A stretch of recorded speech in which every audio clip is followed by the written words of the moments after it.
Dictation start होगा 5 second बाद। Start. Corona की तीसरी लहर का सामना अगले 2-4 सप्ताह में ही करना पड़ सकता है। महाराष्ट्र में महामारी से निपटने के लिए बनाई गई टास्क फोर्स ने मुख्यमंत्री उद्धव ठाकरे को ऐसी रिपोर्ट देकर देश को सकते में ला दिया है, क्योंकि अभी अभी ही दूसरी लहर के चंगुल से निकलने के बाद लॉकडाउन में छूट मिलनी शुरू हुई है और आर्थिक गतिविधियों में तेजी की उम्मीद बंधी है। टास्क फोर्स का चिंता का विषय कोरोना का डेल्टा प्लस वेरिएंट है, जिसके बारे में अभी हमें यह भी पता नहीं है कि इस पर टीके का कितना असर होगा। डेल्टा प्लस वेरिएंट का 7वां मामला बुधवार को मध्य प्रदेश में सामने आया है। यदि तुरंत इसे नियंत्रित नहीं किया गया तो हम एक बार फिर बढ़ते संक्रमण से सामना करते दिखेंगे। आर्थिक गतिविधियों के ठप होने की चिंता तो है ही, यह भी कम चिंतित होने वाली बात नहीं है कि तीसरी लहर में दूसरी लहर के मुकाबले दोगुना तेजी से संक्रमण में की आशंका है।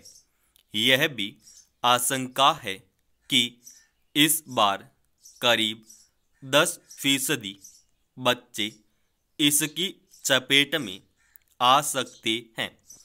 टास्क फोर्स को आशंका है कि सिर्फ महाराष्ट्र में ही 8 लाख सक्रिय मरीज हो सकते हैं, जो दोनों लहर की तुलना में काफ़ी ज़्यादा होंगे। राज्य में पहली लहर में 19 लाख लोग संक्रमित हुए थे और दूसरी लहर में करीब 40 लाख।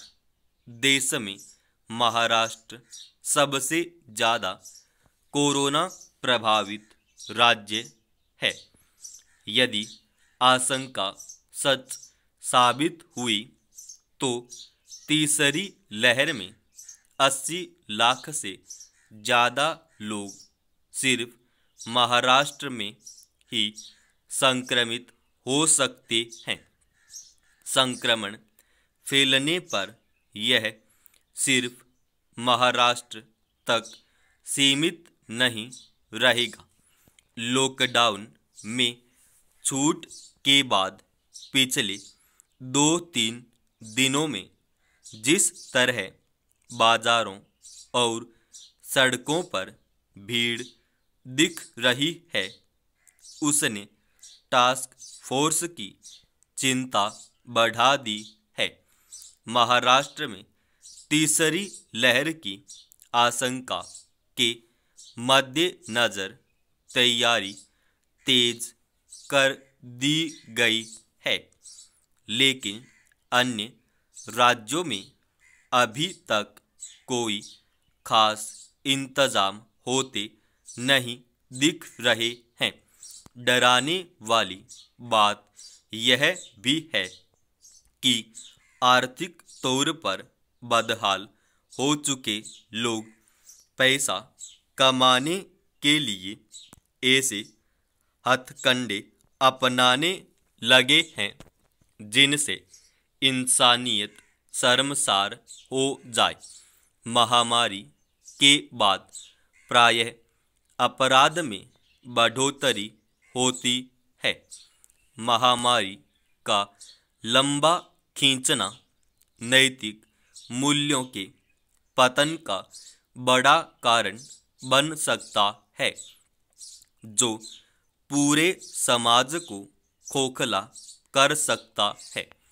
मुंबई की हीरानंदानी हाउसिंग सोसाइटी में टीका लगाने के नाम पर की गई धोखाधड़ी ने हमें यह सोचने पर विवश कर दिया कि आखिर वे कौन हैं जो चंद रुपयों के लिए बड़ी संख्या में लोगों को मौत के मुंह में धकेलने से भी बाज नहीं आए।